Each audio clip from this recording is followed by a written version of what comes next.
শপথ নিলেন চট্টগ্রাম বিশ্ববিদ্যালয়ের কেন্দ্রীয় ছাত্র সংসদের ২৬ জন নির্বাচিত প্রতিনিধি।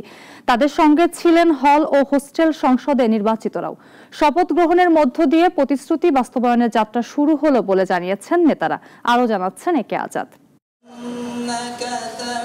বৃহস্পতিবার চট্টগ্রাম বিশ্ববিদ্যালয়ের সমাজ বিজ্ঞান অনুষদ মিলনায়তনে অনুষ্ঠিত হল চাকসুতে নির্বাচিত প্রতিনিধিদের শপথ গ্রহণ। বিশ্ববিদ্যালয়ের উপাচার্য ও চাকসু সভাপতি অধ্যাপক ডক্টর মোহাম্মদ ইয়াহিয়া আক্তার এই সময় শপথ বাক্য পাঠ করান। অনুষ্ঠানের শুরুতেই কিছুটা উত্তেজনার সৃষ্টি হয়। নির্বাহী সদস্য আকাশ দাসের বিতর্কিত মন্তব্যের কারণে নবনির্বাচিত অনেকে তার সঙ্গে একই মঞ্চে শপথ নিতে অস্বীকৃতি জানায়। তবে অনুষ্ঠান শেষে কিছুটা শান্ত হয় পরিস্থিতি।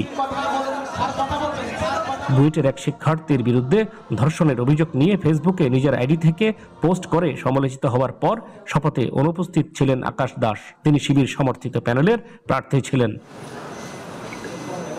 শপথ গ্রহণ শেষে নবনির্বাচিত প্রতিনিধিরা শিক্ষার্থীদের মৌলিক চাহিদা পূরণ, কাজে স্বচ্ছতা ও গণতান্ত্রিক পরিবেশ তৈরির প্রতিশ্রুতি দেন। পাশাপাশি দায়িত্ব পালনে ঐক্যবদ্ধভাবে কাজ করবেন বলে জানান। আমি মনে করি তাদের একটা নিরাপদ আবাসন দরকার।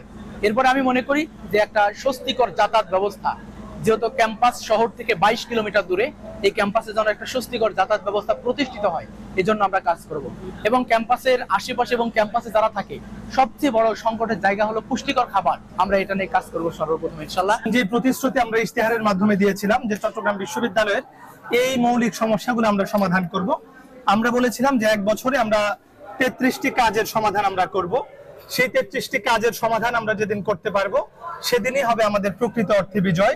আজকের দিন থেকে বিশ্ববিদ্যালয়ের প্রশাসনকে সাথে নিয়ে এই যে এতদিন ধরে বিশ্ববিদ্যালয়ে বিভিন্ন জঞ্জাল চেপে আছে, বিভিন্ন সমস্যা চেপে আছে, যত দ্রুত সম্ভব 1 বছরে যত জঞ্জাল সাফ করা যায়, যত দ্রুত এগুলো সমাধান করে বিশ্ববিদ্যালয়কে একাডেমিক বিশ্ববিদ্যালয়ের দিকে নিয়ে যাওয়া যায়, সেই চেষ্টাটা চলমান থাকবে। এই শপথ গ্রহণ অনুষ্ঠান চট্টগ্রাম বিশ্ববিদ্যালয়ের রাজনীতিতে নতুন একটি অধ্যায় শুরু করবে বলে ধারণা বিশ্লেষকদের। একে আজাদ, নাগরিক, চট্টগ্রাম।